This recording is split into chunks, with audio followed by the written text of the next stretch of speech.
Hola everyone, welcome to Latinas from the Block to the Boardroom. This is Teresa Gonzalez, the co-founder of Latinas from the Block to the Boardroom. As always, thank you for subscribing to our podcast on all your podcast platforms. And please go to our website at latinasb2b.com and sign up for our newsletter, and also to check out our other podcasts and episodes that have been released. So today I have some chingonas here, and we are going to show some intergenerational wisdom right here on this podcast, holding it down in technology and journalism, which are my favorite things besides tacos, enchilada, and margaritas. But these chingonas put our mijas and mujeres in a strong cultural pride in the media since back in 2002. But not only that, they have been spearheading technology and growing the creativity of our Latinitas to be more expressive and not to be alone, to strive in their dreams and having positive images and more investment in their STEM educations. So one of these chingonas is Laura Donnelly, who co-founded Latinitas in 2002. And she did this to represent Latinas in media and technology by first launching Latinitas magazine, which is an online publication. And you can go to latinitasonline.org.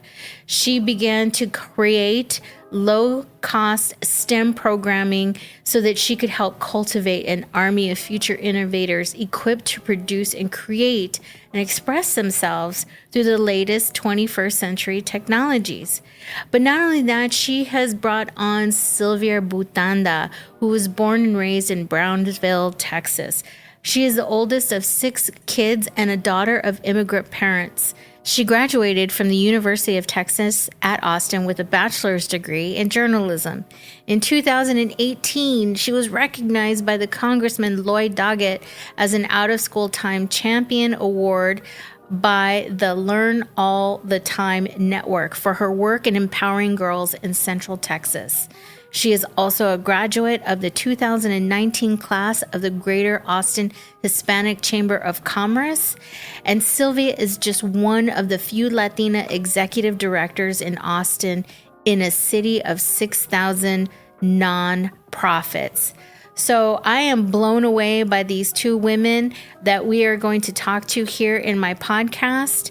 These Latinas have become the bilingual STEM education nonprofit in Austin for nearly 20 years.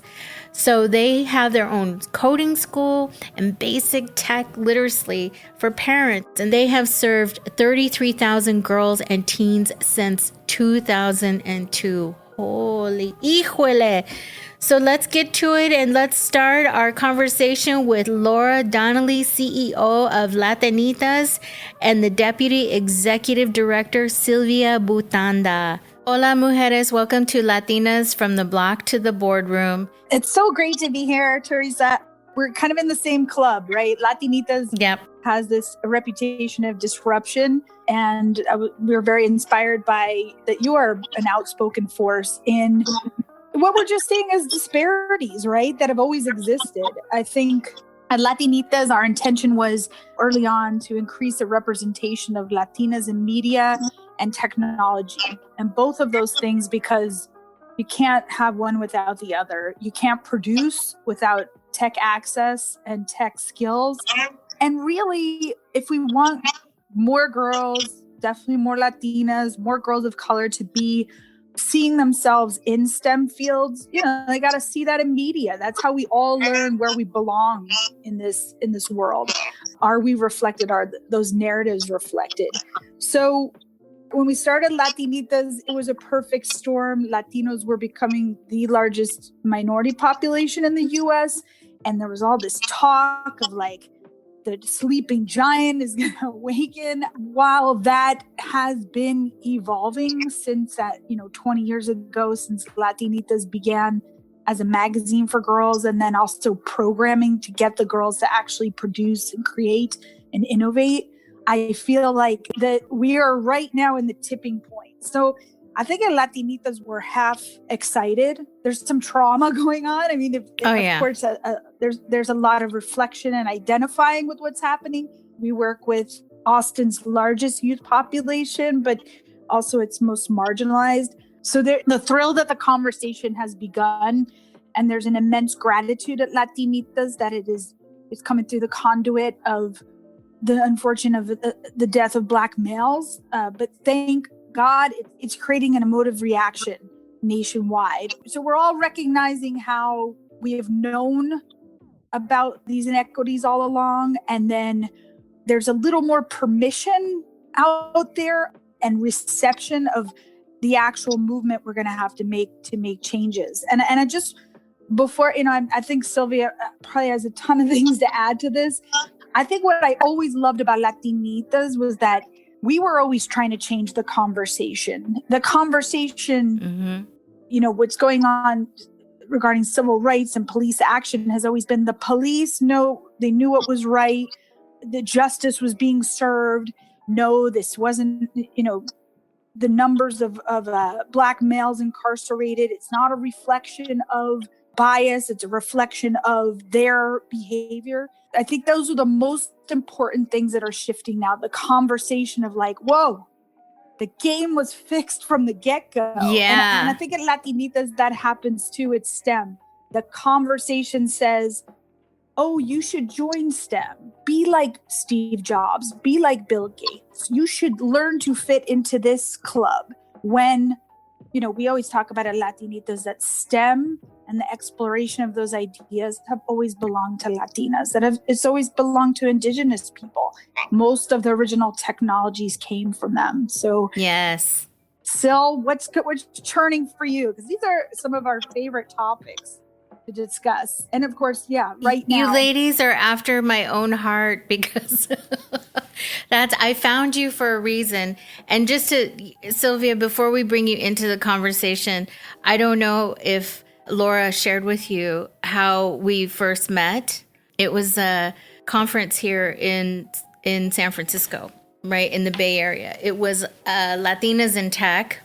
And, I'm very passionate about Latinas. And I was really just kind of like, wow, there's a tech conference for Latinas and blah, blah, blah. And, my heart was full. And then, I was a contract worker. And towards the end of the facilitation of this panel, I saw all these Latinas that were in HR roles and talking about how we need more Latinas in tech and, how do we open the doorway? And I was just floored by the conversation that we weren't, I felt invisible because I said, here we are. There's 250 of us here. And I just met 15 contract workers that have been working at Google, Facebook, and a few other tech companies in Silicon Valley. And we've been talking about how we can't get hired, yet we have the experience, degrees, and so on and so forth. And I just said, I went up there and I raised my hand and I said, why aren't we hiring contract workers? Because we're all here. And everybody snapped and clapped their hands. And I wasn't trying to be rude to these ladies. I just said, if you're in a position of power, how do we open the doors for us? Because here we are. There's 250 of us here. And we could raise that percentage rate of Latinas and people of color. And I said, we're only contract workers. We're only in the bathrooms, cleaning the toilets or in the kitchen, at these companies that's where they see us. Right. And here we are. Why aren't we all hired employees at these companies? And this one woman, unfortunately, she got really mad at me. I was actually at that conference. Were you? Okay. I specifically remember you stepping up and talking about the contract workers and that kind of shaking the panel a little bit. And I think that was a much needed comment on your end. So yes, thank you for stepping up. Oh, sorry. I didn't know if you were there, but that was a very big moment for me because I said, I have to call it out. I've been talking to all these ladies and we're like, hey, they're doing hiring workshops. And here we are. And we work there and we can't get hired. It was just this craziness. So anyway, I told Laura at some point that the woman from Facebook where I was working at the time did come to me and she said, how can I help? And I said, well, I think the discussion is more of how can you help get more of us hired? And how is that going to change? And then she quite frankly said to me, that's really above my pay grade. Like telling me it comes from the top down, no matter how much she wants to change that. And then I said, you know what?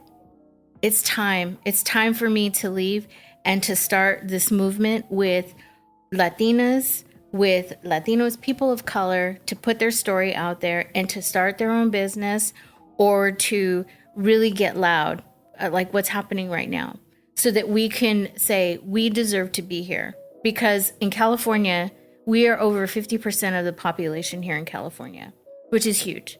So there can't be this 2%. Just like Texas. I mean, we're with you, right? I mean, we are, and this state is going to have to respond to that. And yet, I mean, I wonder if you share the same experience we have. 80% of our incoming kindergarten in Austin public schools are Latino, but you can be in Austin and not realize that. You can be in spaces where you never see those families or children. Yep, exactly. So Sylvia, I want to bring you into this discussion because you're a chingona down there leading, you're creating leadership for a lot of, Latinas down there. You're a journalism graduate and you are the executive director of Latinitas, which is huge, based in, I think there's 6,000 nonprofit organizations in Austin. So congratulations to you, but tell us how Latinitas became your destiny.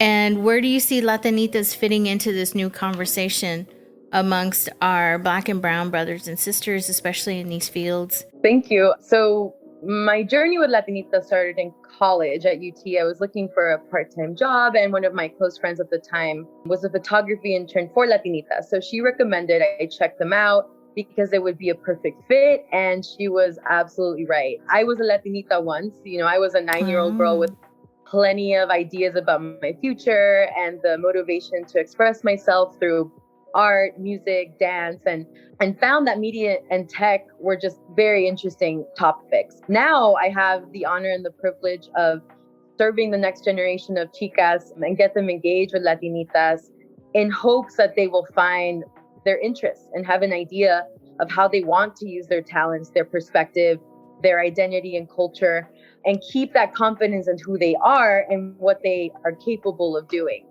So as an organization, I mean, we were built with inclusivity and communities of color in mind. So in my time at Latinitas, I've been a part of local initiatives, community groups, networks that prioritize the Black and Brown voices and have come to have a much deeper understanding of why what Latinitas does is important in the city, and also how we can improve. Right. As a personal motto, there's always room for improvement. I think as an organization, we're always moving towards how to maintain our current presence, but also always looking at how we can do more, be better at serving our Black and Brown girls, be better and do more to continue to have girls be creators through media and tech, because as the world evolves, media and tech has been and will always be a part of that evolution. And the stories that are and will be told, we need to ensure that girls of color are at the helm of that innovation, of that storytelling,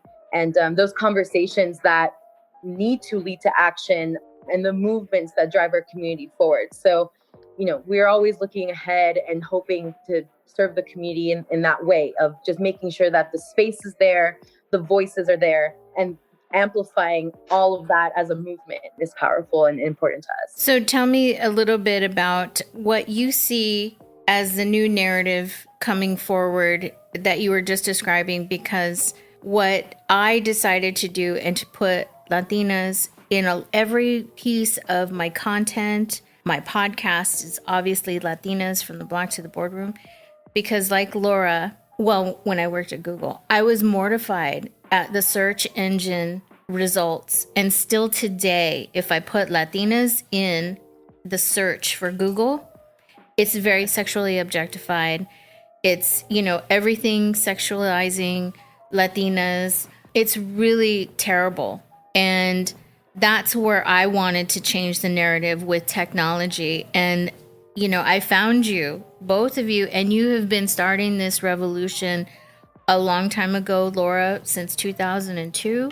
And here you're the new generation, Sylvia, coming up. So what do you see with technology and the narrative changing? How do you see it evolving? Because it has not changed. And we need to, especially with technology and the new platforms. Mm-hmm. I mean, I think that with Latinitas, we're trying to instill this mindset in the girls that they are not just consumers, but they're creators. So everything that we expose them to, whether it's in media or in technology, not only are they, trying robotics and coding, but they're having to have the literacy behind that and understand what are the current statistics of Latinas, of women of color in these industries right now, and having them understand that their voice, their perspective is needed in those industries. Same with media and filmmaking and music or what have you.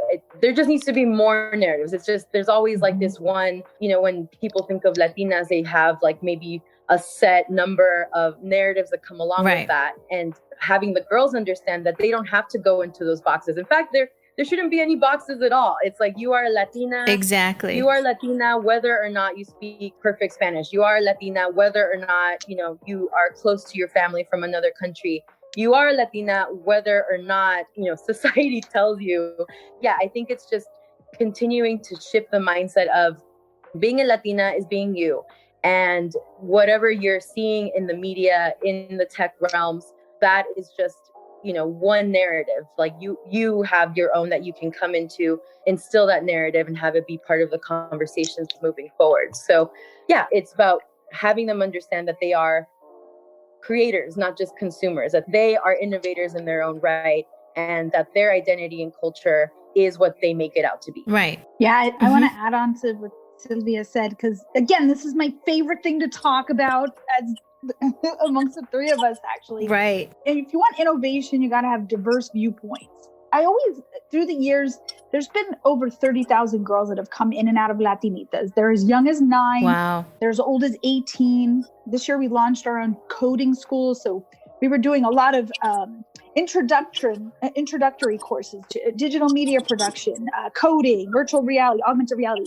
Our coding school takes it up another level. In that span of time, we're not getting those voices at the technology development, table. We're not getting that voice at the cinema development table. And but when it comes, it's coming from a reference point that hasn't been channeled and is original. And I can't emphasize enough the value of our origin in media literacy, because you gotta first say, like, where are you in that story? Just like Sylvia said. And that I could not undervalue enough, or value enough how valuable it was to have a culture be integral to what we did. Because I think, adults, we take for granted that children in the U.S., particularly U.S. Latinos, transnational kids who move here, that they find pride in the things that we think they should. Aren't you proud of your ability to have a bilingual mind or be able to communicate bilingually? And we have found, sometimes that hasn't been wholly supported in school, or maybe it hindered them from achieving on their, standardized test. So sometimes the things that we think are so amazing and marketable are actually, some of the things that are holding the girls up with confidence. So when we infuse culture and identity as the sort of always the template in Latinitas, it's restorative. It is, of course, empowering. And there's a comfort to communicate and participate. Girls are coming to Latinitas that are not going to other girl empowerment organizations or STEM education. And I think that's, a big shining point for us, that there's attracting diversity to media, tech, STEM is not rocket science. No. To not make a pun. And there's no magic wand to make it happen. It is these deliberate actions of, having a mentor that maybe looks like you or understands you, having that space where you can express yourself and not only language wise. The girls in Latinitas want to express themselves. They want to have a mission attached to their project. They want to know it's going to make a difference. I would say that's the number one motivator for most of the girls that come in and take on a lesson in, virtual reality production or robotics, or even, making a movie. I love that. That combination, it's a very basic formula, yet that is what's going to have a girl put herself to the next obstacle, which could be a computer science degree. That's going to push her to the next level when she's at that table, and she might be getting talked over by someone else, that she's able to respond and overcome that and have her point of view considered. Because I think there's so much that hasn't been designed yet because all those voices are still pretty muted. That's truth right there. Such truth. And that, I feel that Silicon Valley, that's their loss. And I am waiting for a bunch of Latinas or Latinos or just brown and black unity to come together and make their own Facebook, to make their own application, in healthcare, something, because now there's more people of color that are going into VC, which is, venture capital, distribution, or they're coming together to pool their money together to invest in black and brown, designs, technology. And I think that's just huge. It's like, forget it. It's like, we can't wait. We can't wait. Gender parity for us to get in there and to be paid the same rate as computer science engineer. It's never going to happen if we keep just waiting around. I think it's like 170 years or something like that for us to get gender parity pay. That's crazy. I mean, how do you do that? We talked about that in my last podcast with Natalie Molina Nino, who's amazing. She is one of the Latinas that started in tech, and she has a VC firm. So that's another podcast that we talked about. But she is very much on this path. She has a company called Outcomes Over Optics, where she is looking for that next company or technology. And Latinas are a big focus for her. So I feel like Latinitas has a huge platform right now, especially with the large pool of young girls that you're working with. And Laura, just with your background, being a computer science major from, I don't know if I should say the time frame, but yeah, it was before computers. It was before computers. You mean you had your abacus? You were using an abacus back. I learned the language C, and it still exists, but it's not necessarily used. When we teach the girls web design, they're learning HTML, JavaScript. I like that. I think sometimes, we're diverted from certain fields. I actually ended up majoring in journalism as an undergrad because I did have challenging experiences with professors. There were no women in the department. I'm in my 20s, so I'm like, or even younger. And so I'm thinking, well, this is not a good fit for me. And if I could tell my older self to my younger self, I would say, stick it out. Yeah. I think that despite going down a different road and back again and through publishing and then returning to grad school and meeting a co-founder that shared a vision, going in a nonprofit, which is also really different.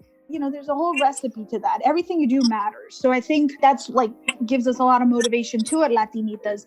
Not every girl's going to come out of a club or a camp or a conference to be like an engineer, but something's manifesting, and it could be using technology for social justice. It could be using tech to create something new in health. So I think Sylvia and I can assure you there is an army of chicas coming up the ranks, and they're not having it. And I also think that I love that army of chicas. Well, we're seeing it right now. In some ways, Sylvia walks that line of being that. She is the jefe of chicas right now. So, Sylvia, I just want to bring you into the discussion because here's the army of chicas coming. You are in Austin. You're leading this organization that has a lot of power. Since 2002, you're highly recognized. There's a lot of organizations down in Austin, one of them being Dell, and I actually had worked there for about 4 years. So I understand the culture there. It's a little crazy, but it's very male dominated. And there's other industries that are bubbling up around there, right? Especially in Austin. So, and South by Southwest, that's a huge platform for a lot of people to bring creativity together. And you guys are usually on those panels talking and leading a lot of those discussions. So without that, well, all of that due to COVID, right? Bringing that into play, the COVID in our communities, the young girls out there that are probably really scared?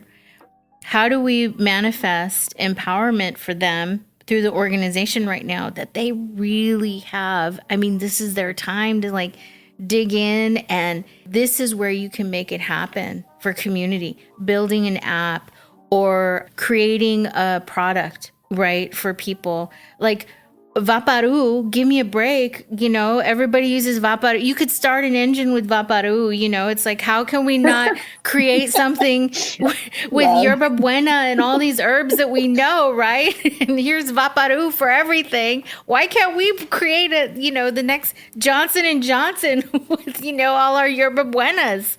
So I'm leaving that in your hands to kind of take. I know that's a big roundabout question, but you're leading the Chica Army right now, as Laura said, down in Austin. Despite COVID, our programs are still moving forward, and the purpose of it will still be intact in having girls connect to the issues and challenges in media and tech that pertain to health, pertain to design, leadership, social justice, filmmaking. The girls will be exposed to all of those topics, and they will be challenged to think outside the box, to come up with a business idea that is focused on social good. They will create a social media campaign that highlights a challenge or an issue that they want for their family and their peers to learn about. They will create films that, again, amplify their perspective or their identity. So, yeah, I mean, despite everything having to be virtual, that's definitely not stopping the Chica Army from getting that literacy, from getting that exposure, from working together with other girls in their city, even beyond. Now that we're virtual, we're able to touch more girls in South Texas, where I'm from, and from other parts of Central Texas, San Antonio, that are going to be a part of this program moving forward. And they will continue to have this exposure, this access, the mentors working with them on a weekly basis to just continue this trend of empowering them, of having them learn about different industries and understanding how and why media and tech is so important for those industries and why they are at the helm of that innovation. Wow. Yeah, and COVID, I feel like COVID was it's a curse and a blessing for Latinitas. Kind of circling back to when you first introduced the interview, what's going on in the world right now, the response to George Floyd's murder. There's an awareness of civil action that's happening. There's civil disobedience, civil protests that are happening. COVID did something similar for us. It upturned or exposed what Latinitas has been experiencing since our origin, that our girls were less connected, that there was less access to internet, sometimes even to be able to just get internet. And then, of course, there's the secondary to be able to afford it. Our school system learned when the shelter in place calls came to be that 40,000 students were without a device, some sort of tech access. So that could have been internet or the actual computer.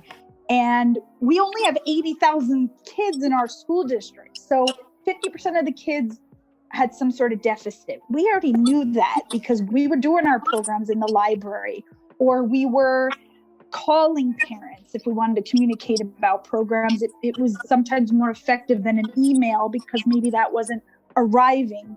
As parents have caught up with smartphone use, there's still limitations because maybe that is the single smartphone in the house. So I like that the COVID pointed out the disparities. So it's a bit frustrating because I think we've been talking about it as an organization for a really long time and with like-minded organizations.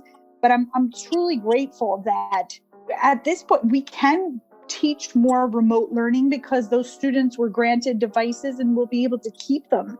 And then just like Sylvia said, our last Code Chica cohort had attendance from El Paso, which is, even though it's still in Texas, it's 10 hours from Austin. So we're super excited about the potential of, COVID might help us scale and grow faster than we thought we could before it hit. That brings up a good question about, the inequities of school programs and how you're there to support a lot of the community, right? With these, I want to say enhancement programs. We're in the schools We have our after school program is based in schools. We access the libraries where we provide weekend workshops, camps. We access some public spaces and also some shared space on our, like where we office. So I think like how we've operated is we just go where community is. I mean, all of our after school programs are entirely in exclusively underfunded schools. And when we were in libraries, because there was free internet there and there were labs, and that is where public was convening. So I think we really go where the girl is. We were the only, programming in public housing for the longest time because that is just how we operated. We just showed up where they were.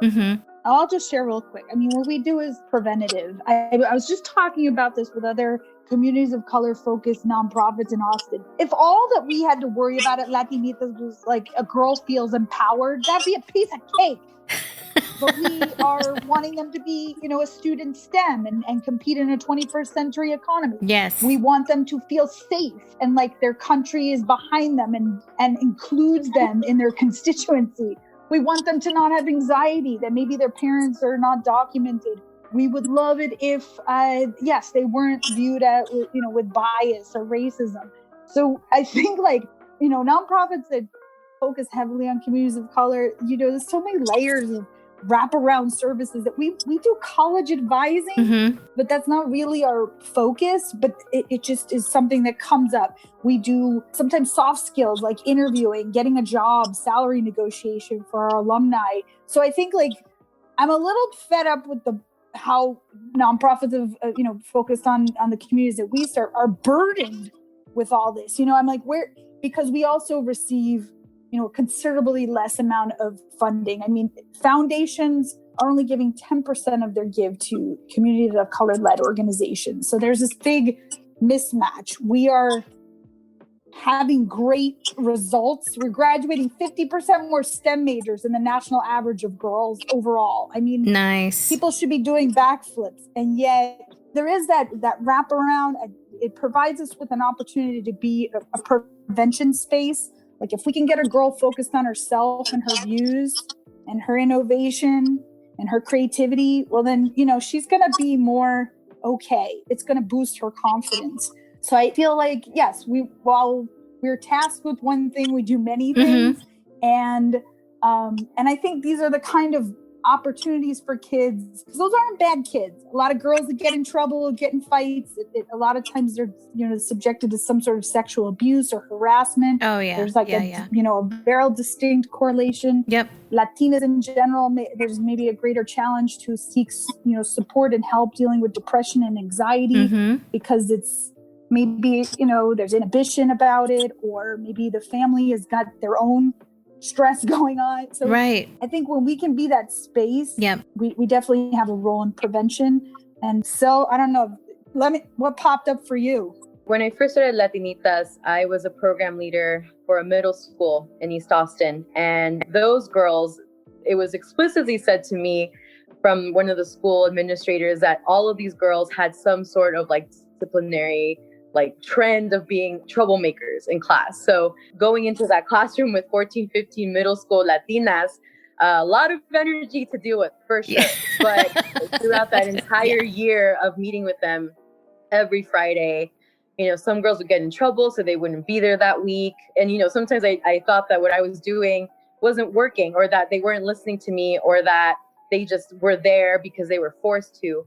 But by the end of the year, I didn't realize how much of an impact I had until the end, when it was the last day or one of the last days, and the girls were devastated that it was ending, and that they started saying and giving me notes of how much they appreciated me and being patient with them. I remember a few girls being like, "Thank you for being patient with me, miss. This is not a lot of my teachers are." And it's just, and I had so many conversations with them that, reflecting on it now, I mean, it was cultural headwinds. It was their family, not having the best family life, or in school, having teachers that didn't listen to their issues, or administrators, unfortunately, that thought that punishment and detention and ISS was going to be the solution for them to behave.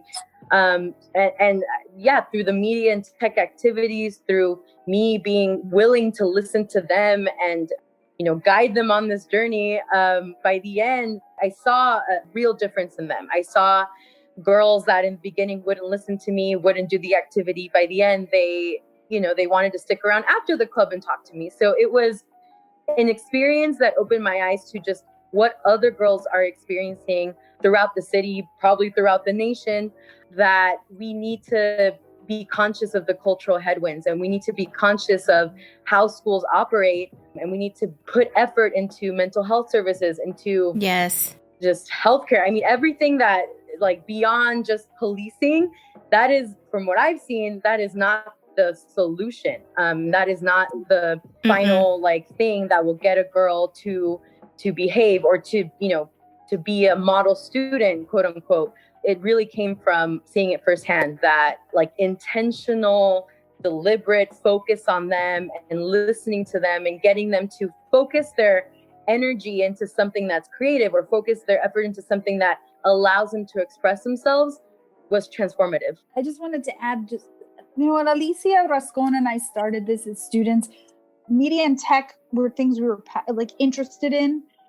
Or, the tech helped you make the media. The media was what we were obsessed with. And we never kind of imagined that how adaptable and fluid it could be.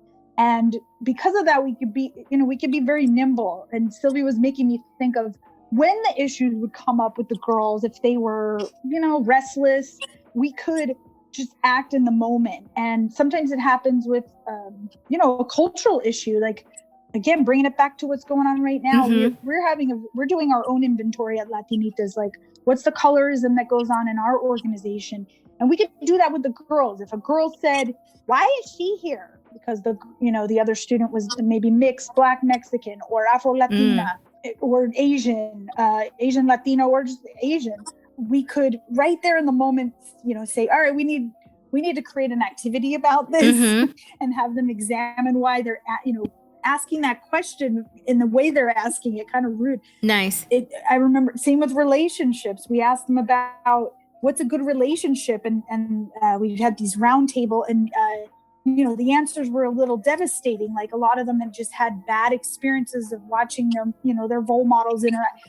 Maybe dad cheated, so again, it could help us create an activity that created a healthy discussion, stigmatize some of those things. So I think the media and tech thing's been kind of magical for us, because it also is a little, you can hide something serious in there too. We're going to make a website about all the things you love.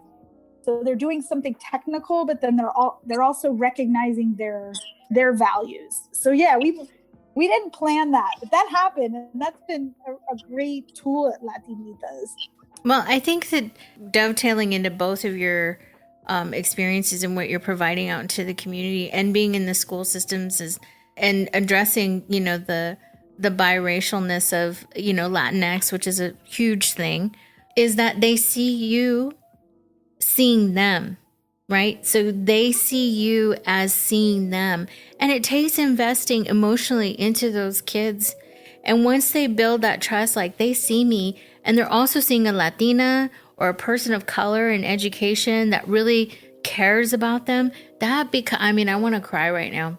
It gives them a safe space, because I had that experience, where it was I could only see myself, and I felt safe at school sometimes, as much as I moved around. I don't know why I'm getting so emotional, because it's just such a happy thing, but the world is changing, and I'm very emotional about it right now. And you ladies are really putting that effort out there, and it's just a relief and such a wonderful thing. I'm crying because I'm happy, but I'm just seeing justice. It's justice. And I'm so happy for you, Sylvia, that, I see these kids here, and I just get so upset that no one is investing in these young minds. No one is taking, and we are doing all that heavy lifting.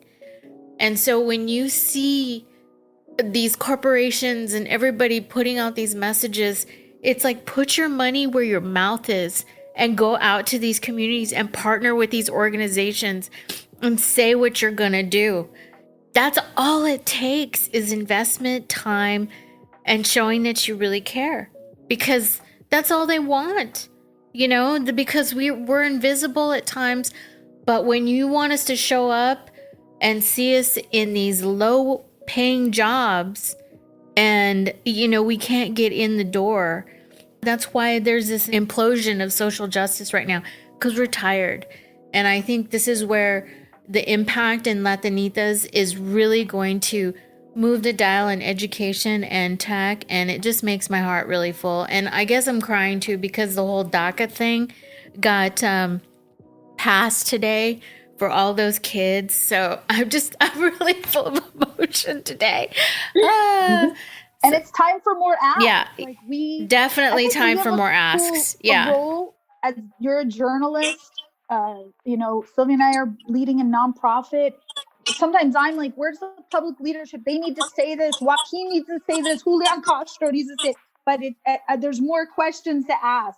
There's a pathway to citizenship that's got to come next. Okay, DACA, great. We're kind of keeping, Trump and his cohorts' actions at bay. But now let's see some action. Just like Netflix, I love your Black Lives channel. Okay, show me your budget breakdown. Yes. Because I only saw Hentified come out last year. Where's all the other Hentifieds? Yeah, I think Walmart, you value your customer. Who is your base? Okay, stop calling immigrant raids in your now I'm gonna start alienating. No. This is the platform to say it. This is it. A cool opportunity. No, this is the platform. It's our time. It's time to ask more. Yes. Well, I like that. It's also going to be, I think, as I said, there's Latinitas coming up the ranks. There's an army of girls, and I mean that in a very transcendent way. Mm-hmm. I look up to the teens that are standing up against school shootings. There is a voice and so we have an opportunity too. Maybe we can't do as much as the heavy lifting, but we can. Sometimes when you're working a cause, you're doing a hard job, sometimes it's just good to know people have your back. Yes. and believe in you, and just to be told, I believe in you. So we have things that are very accessible to help move this, keep the momentum going. I think it's amazing. It's so amazing right now. It is an amazing time right now for all of us to just, and I just feel it. It's a strong time for us, and I think that we do need to see more of us in positive. I'm waiting for the hidden figures for Latinas to come out. I know, I was waiting for you to talk about this. We were all there to talk and address the issue of how we are, just like in tech, there are no writers in that space.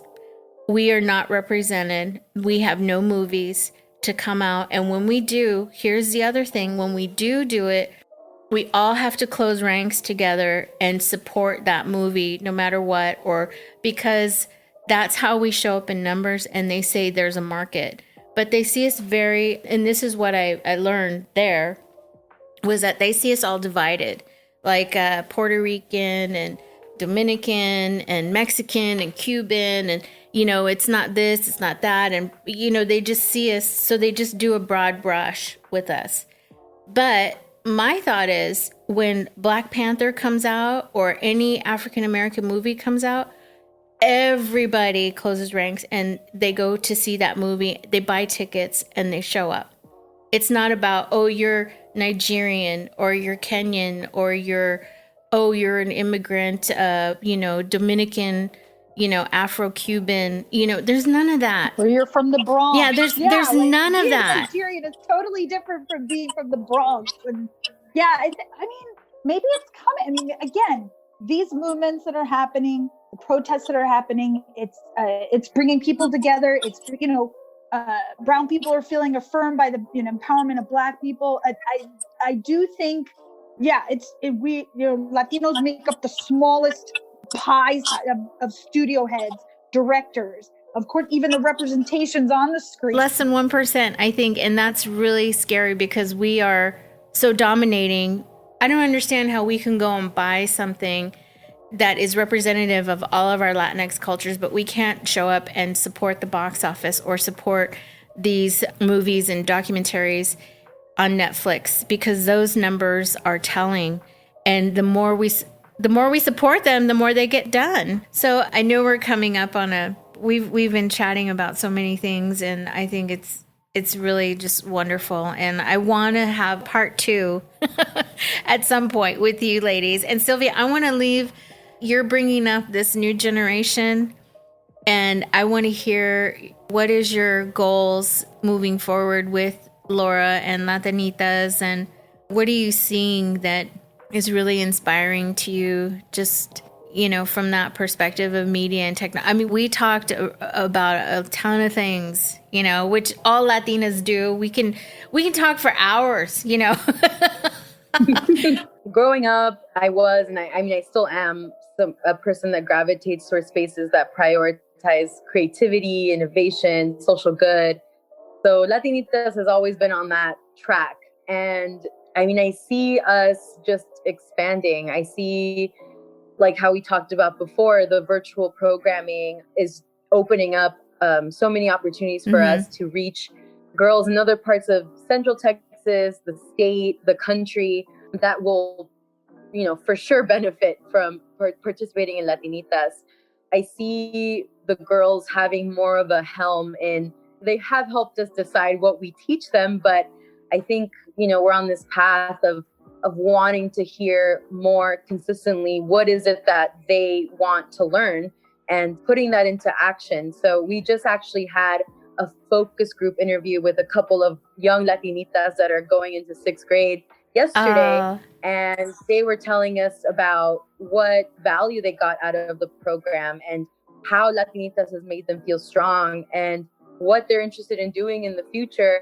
And they were very inspired by the creative activities that they did at Latinitas. They loved the photography, they loved the crafting, but it was always tied back to some sort of cultural topic, or something that, was relevant to learning about women in STEM, Latinas in STEM, their own culture, their own, values that Laura was mentioning. So I'd be curious and I'm motivated to just continue this trend of not just waiting every quarter to do it or at the end of every semester, but have it be a consistent conversation with them, because the program team meets them on a weekly basis, and during the summer it's very consistent, but we want to make sure that we're always staying relevant and just making sure that the girls, they're deciding what we teach them. So I think that's something worth just amplifying even more than what we do right now. Yeah, no, that's great. I think, you're giving them a voice, and that's all they want to do, is they just want to be heard, they just want to be heard. And also, I think getting that cultural perspective and knowing more about the history and, why we need to see them in these areas is so important. And I think both of you just championing that message and, being the jefas of the Chica army and, your Latinitas, it's amazing. And I'm so glad that we had this conversation today. And I want to do a part 2. I do want to do a part 2. We have just touched little things here and there, but we could go deep on a lot of them. But I really appreciate both of you today joining me. I don't know if you had any questions for me, or if you'd like to say anything, or how we can support you, how we can find you, those kinds of things. That would be great. So Latinitas, as we said, we have done programming in the Bay Area that was limited by COVID, but we'll be back potentially as things get restored. And people can find us at latinitasonline.org. There are ways to virtually volunteer too. So if people are feeling inspired and wanting to, it could be just join in one of our programs, but also present yourself as a career presenter. We have opportunities like that. And just keep an eye on all our social media feeds, Latinitas Mag at Facebook, at Latinitas on Twitter, because we are always petitioning the public for feedback, support, and just helping us come through for the girls we serve. All right. I do want to add, another hope is that Latinitas leaves an impression for the girls that there are thousands of role models out there already in social justice, health, education, the arts, business, engineering, etc., that girls and women can follow and look up to right now. And that will hopefully incline them to be role models for someone else and pay that feeling forward of feeling seen, heard, understood, and will be motivated to take action into their own hands, create positive change, and be themselves while doing it. Awesome. Yep. So that's latinitasonline.org. You can also find them on Twitter and Facebook. And again, if you'd like to volunteer virtually, you can go to their website and sign up. They do have events that are coming up where you can participate virtually as well. And if you'd like to donate to the organization, you can definitely do that. Or you can just get them in touch with some really cool philanthropists that are starting to be more woke, like Mark Zuckerberg. All of a sudden, his philanthropy panel is starting to turn on him, which I think is awesome. But that's another story. So, so thank you, ladies, for joining me today from Latinas, from the block to the boardroom. And I will send you a copy. We will be in touch. Gracias. And let's stay in touch. Thank you so much, Teresa. Thank you, Teresa.